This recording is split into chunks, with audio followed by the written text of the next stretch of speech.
Pour une meilleure compréhension de cette chronique, je vous invite à regarder la précédente si vous ne l'avez pas vue.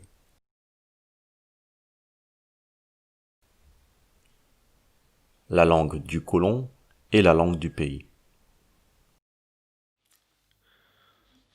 Donc, maintenant qu'on a mis les bases, qu'on va se comprendre très bien, qu'on va dire, que vous allez comprendre où je veux en venir quand je dis langue, on va rentrer dans le vif du sujet. Donc, je vais prendre la première remarque qui a été faite, qui était utiliser le français, donc la langue du colon, serait nous enfermer dans la colonisation, dans le colonialisme. En fait, c'est comme si on veut pas quitter la colonisation. C'est comme si on n'est toujours pas décolonisé.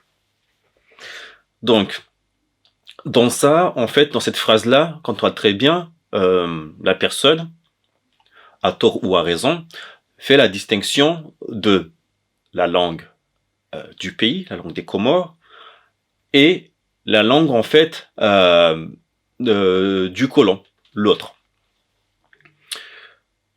Mais après tout, qu'est-ce que c'est que la langue des... je pense que quand il dit la langue du pays, c'est plus le shikomori. Mais quand on regarde très bien, qu'est-ce que c'est que le shikomori? Quand vous regardez très bien, le shikomori, en fait, c'est le produit d'une créolisation. Le shikomori, c'est un mélange de swahili, c'est un mélange de mots arabes, ainsi que d'autres mots, je pense. Je suis pas linguiste, je suis pas expert en la matière, vous savez très bien, j'ai du mal avec le shikomori, mais je pense pas que le shikomori est basé qu'une et une seule origine, en fait. Parce que nous sommes avant tout le produit, en fait, des mélanges. Et ça, c'est pas juste exceptionnel aux Comores, hein. Quand on voit très bien, même la France, le français, ça n'a pas été conçu que par ces gens-là. C'est un mélange de grec et de latin. Vous voyez? Donc, les langues partent toujours, en fait, d'une espèce de créolisation. Donc, qu'est-ce que c'est qu'un créole et qu'est-ce que c'est qu'une créolisation? En fait, le créole est le résultat d'un processus qu'on appelle la créolisation. Je vais prendre l'exemple de l'île de la Réunion, qui est pas très loin de nous, donc on peut facilement s'identifier. Les Réunionnais, en fait, avant, ils parlaient en fait la langue malgache, si je me trompe pas. Sauf qu'ils ont été colonisés. Et au fur et à mesure de la colonisation, s'est développé un entre-deux. Souvent, enfin, entre-deux, c'est un mélange du malgache et du français, qui va être utilisé parce que, comme je l'ai dit, l'être humain est un animal social, il faut trouver quelque chose en commun pour pouvoir s'échanger. Donc, face à la personne qui connaît pas la langue de l'étranger qui a envahi les autochtones, en fait, il va avoir un entre-deux, ce qu'on appelle le pidgin. Sauf que quand le pidgin dure dans le temps, jusqu'à un moment donné où il y a une nouvelle génération qui naît dans ce entre-deux, ce pidgin-là va devenir en fait la langue maternelle de l'enfant qui est né dans cette époque-là. Donc l'enfant qui va naître dans cette époque-là d'entre-deux va utiliser le pidgin. Mais à partir du moment que c'est une personne qui est née, il est né avec cette langue-là, du coup, on peut plus dire que c'est un entre-deux. Là, ça devient une langue. Mais une langue créole. Une langue qui est issue du mélange de deux civilisations, de deux langues. Donc, qu'est-ce que c'est en linguistique, qu'est-ce que c'est que le français? Qu'est-ce que c'est que le malgache par rapport à l'exemple que je viens de donner? En fait, je vous ai dit que la créolisation, c'est un processus. En fait, c'est un processus qui est issu des mélanges ce qu'on appelle le superstrat, en fait, et du substrat.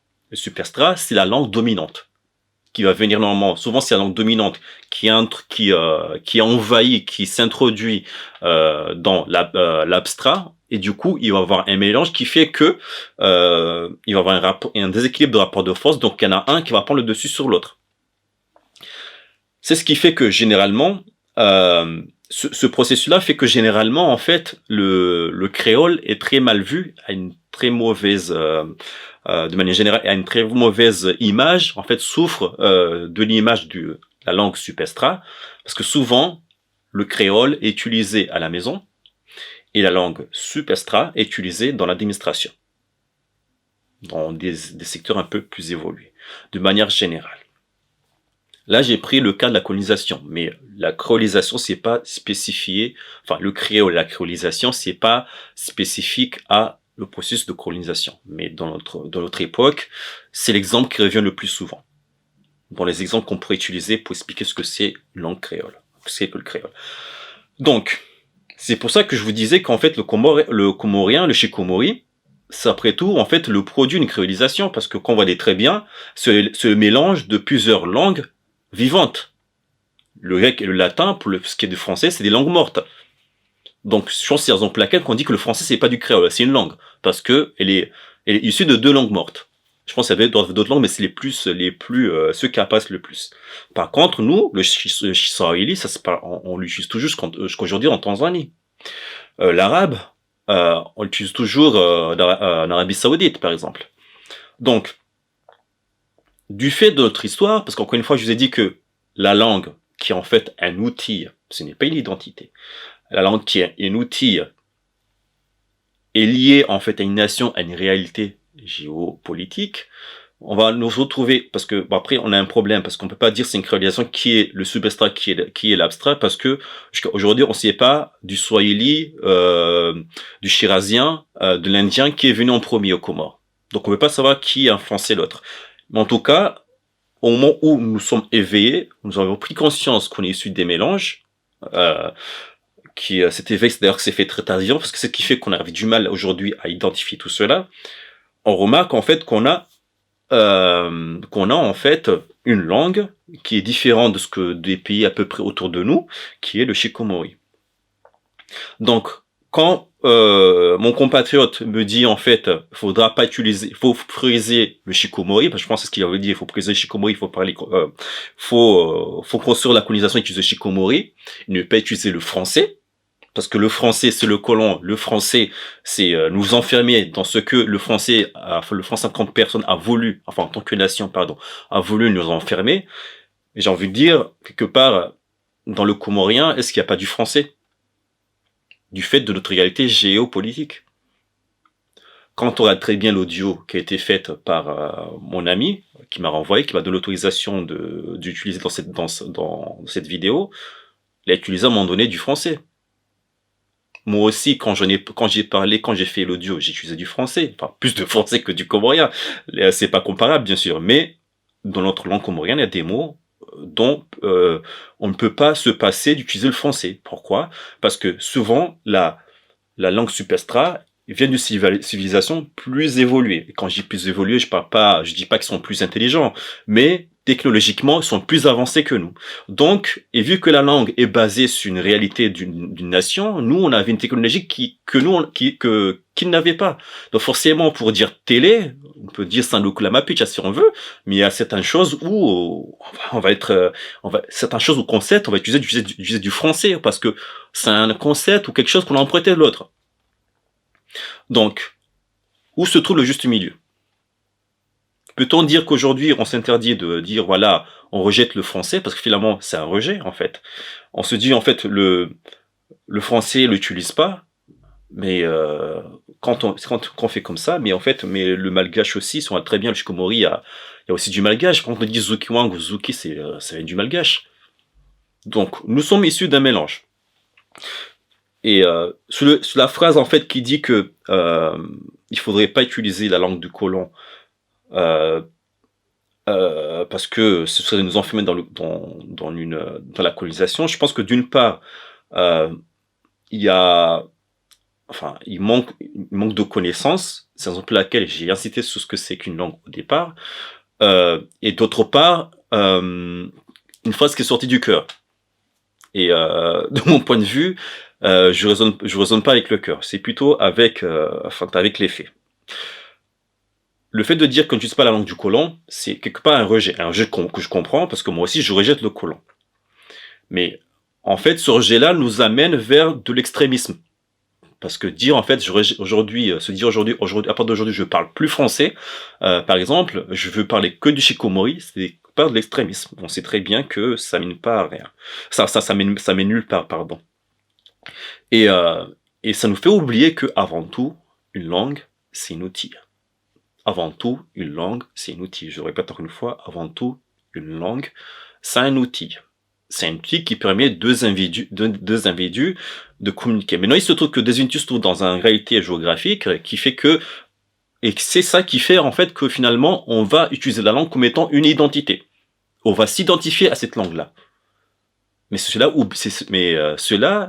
faire cela, c'est oublier que avant tout, la langue, c'est un outil, mais c'est le hasard, c'est la réalité qui fait que on peut utiliser la langue comme étant une identité. Mais on voit très bien que dans ce contexte, dans le monde dans lequel on vit aujourd'hui, on peut plus utiliser une langue comme étant, se référer à une langue pour identifier un peuple, parce qu'aujourd'hui, les langues peuvent être utilisées du fait de la mondialisation, les langues peuvent être utilisées dans n'importe quel pays, en fait.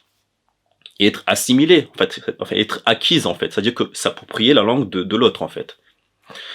Donc, je suis d'accord que il faudrait prioriser le Shikomori. Sur ça, j'ai aucun problème. Mais faut pas oublier que le Shikomori de base, il n'est pas issu de deux langues mortes. C'est issu de deux langues vivantes. Donc en fait, et le Shikomori continue à évoluer. Elle évolue suivant notre histoire, suivant les choses suivant ce qui nous arrive, en fait, au fur et à mesure. Mais non, il y a la nostalgie qui fait que la nostalgie et l'histoire qui fait qu'on, particulièrement avec le français, il y a un rejet, mais c'est pas une raison pour dire que pour s'adresser à ses compatriotes, il faut utiliser le français. C'est plutôt dire, c'est recommandé d'utiliser le français. Pourquoi? Parce que avec le Shikomori, on parvient plus à s'identifier. Le côté valeur sentimentale, il y a aussi, on peut se comprendre très bien parce que réellement, la langue reflète la réalité du pays. Il y a des choses qu'on peut pas expliquer et qui marquent pas aussi bien que si on utilisait le Shikomori. Voilà ce que j'avais à dire sur la première remarque. Maintenant, passons à la deuxième remarque, qui était, pour s'adresser à ses compatriotes, il serait mieux d'utiliser la langue du pays. Indirectement, j'ai déjà répondu à cette remarque-là, à travers la petite conclusion que j'ai fait précédemment, tout à l'heure. D'accord, oui. Faudrait que quand je parle à un Comorien, il faudrait que je m'utilise la langue comorienne. Mais du coup, quand tu regardes aujourd'hui la réalité du comorien avec grand C, en fait, chez nous, il y a un multilinguisme, en fait. On est comorien, on est un peuple, on a les mêmes origines, mais on n'utilise pas les mêmes outils, on n'utilise pas les mêmes langues. Déjà, et c'est là où je viens parler en fait de multilinguisme chez les Comoriens.